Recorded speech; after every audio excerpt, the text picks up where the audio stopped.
Concarneau?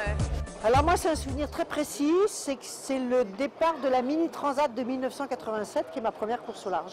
Alors ça, c'est une longue histoire, parce qu'en 1958-59, j'ai tourné un film à Concarneau qui s'appelait Pêcheurs d'Islande. La première fois que je suis venue à Concarneau, c'était en croisière avec ma famille.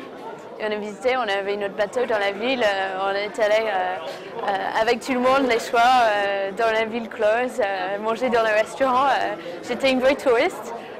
J'ai adoré la ville de Concarneau et c'est pour ça que je reviens maintenant. Maintenant j'habite ici, c'est comme je suis en vacances permanentes. C'est pas mal. Ce qui m'a plu à Concarneau, c'est que j'y suis né. Et je suis né juste à l'extérieur de Concarneau, si bien que Concarneau, pour y pénétrer, je l'ai toujours admiré.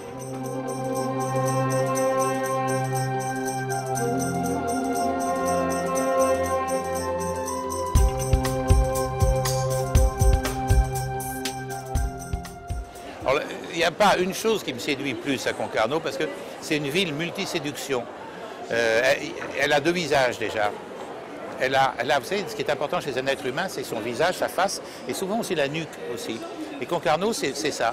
Elle a un visage qui est la mer, on va dire que c'est du côté de la baie, et puis elle a une nuque merveilleusement belle, qui est son port, qui est la ville close, qui est toute cette activité. D'abord, c'est un port assez puissant quand même, hein. C'est un joli port, une ville close magnifique. Bon, le lieu est assez joli. Il y a des bateaux de toutes sortes, je vois là-bas des bateaux en réparation, enfin, il y a toute la vie maritime qui est là. Alors moi ce que j'aime bien à Concarneau en fait c'est la proximité entre la ville et la mer, parce qu'il y a vraiment, le port est vraiment très sympa, quand on rentre du chenal ou quand on sort, je trouve que c'est vraiment joli et agréable, et puis en plus il y a vraiment, je trouve une proximité entre les marins, les gens qui travaillent à terre, et je trouve que c'est vraiment bien fait, donc voilà, c'est ce qui me plaît à Concarneau. C'est un vrai port à l'ancienne et en même temps très jeune, très moderne. J'aime beaucoup cette sensation de rentrer dans un repère, pas de pirate mais presque, ce souvenir de la défense avec la ville close, etc. Puis en même temps ce côté très ouvert sur l'Atlantique. Cette ville plus à Concarneau, je crois que c'est très très rare, c'est exceptionnel d'avoir des villes dans un port ou des ports dans une ville.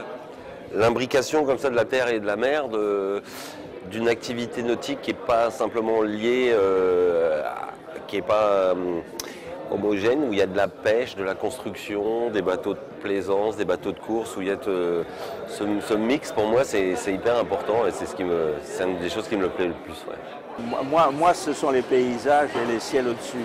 Il y a des ciels magnifiques ici. Je regardais en venant tout à l'heure, il y avait un ciel plombé avec une eau couleur d'ardoise. Ça change de lumière et de couleur. Je me rappelle d'un coucher du soleil sublime. C'était, je crois, l'année dernière. Et il y a eu un coucher de soleil sur la ville close qui était fantastique. Donc avec un œil de peintre, moi, Concarneau, c'est un paysage harmonieusement découpé et des ciels magnifiques. La mer, c'est tout de même le propre de Concarneau, c'est vraiment une ville tournée vers la mer, on ne peut pas faire mieux. Toute la partie de côte que j'ai pu déjà tout de même explorer en marchant, parce que je suis un marcheur, est tout à fait magnifique, délicieuse. Ouais. 22 000 habitants, c'est ça à peu près. Bon, c'est une ville à taille humaine. On sent que les gens vivent normalement.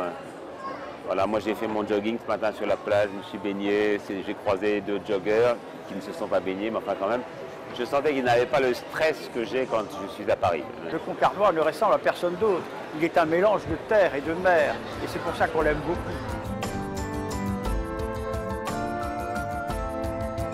Alors ce qui me lie à Concarneau, c'est ma petite maman et mon père. Donc voilà, ils habitent à Concarneau. Ce qui me séduit, c'est la ville close. Ce qui me séduit, c'est tous les environs, le Cabellou. Mais surtout, il y a un microclimat à Concarneau qui fait que, voilà, dès on prend un coup de flotte, on sait que derrière, il va y avoir du soleil. Et dès qu'il y a un coup de soleil, on sait qu'on va avoir un coup de flotte. Il y a un bon air, on est tranquille. C'est vrai que parce qu'on a la chance d'avoir le beau temps, pour les Concarnois, ils ont l'habitude de me voir. Donc, ils me prennent plus pour ce que je suis que pour ce que je représente. Donc voilà, ils savent que j'y viens régulièrement. Donc Je revois beaucoup de personnes à travers la belle famille et des amis. Donc, je sais pas, c'est une anecdote football. Mais c'est pas très glorifiant pour Concarneau. La seule fois où on les a rencontrés, c'était avec le FC Nantes et puis on a battu le record de buts. On les avait battus 19-0 en Gambardella. C'est pas très... mais je m'en rappelle quand même. Alors j'ai des amis à Concarneau. Il y en a d'abord un que nous connaissons depuis très longtemps, qui a inventé une chose qui est connue dans le monde entier. C'est le ciré Cotten. C'est une entreprise familiale qui s'est montée, qui vend dans le monde entier. Donc c'est quand même une réussite assez extraordinaire. Les chantiers Piriou, c'est quand même un gros chantier, c'est des gens costauds, sérieux. Enfin voilà, bon ça c'est pour les habitués. Après il y a des tas de gens que je connais, mais qui ne sont pas obligatoirement des célébrités. Ce qui me séduit à Concarneau, sont les gens, le dynamisme de cette région. On voit toutes ces entreprises agroalimentaires qui vont jusqu'à fabriquer de la bière, du coca aux couleurs de la Bretagne. C'est le dynamisme des sociétés de services, on ne s'en rend pas compte, mais des petites sociétés de services, de publicité, la restauration, et puis jusqu'au chantier naval qui exporte. C'est dynamique ici. C'est pas que je souhaite revenir à Concarneau, c'est que je reviendrai à Concarneau. Le jour où je ne reviendrai pas à Concarneau, c'est que je serai mort. Pour moi, il y a quelque chose qui évoque le mot plaisir dans Concarneau. Tout me séduit dans Concarneau.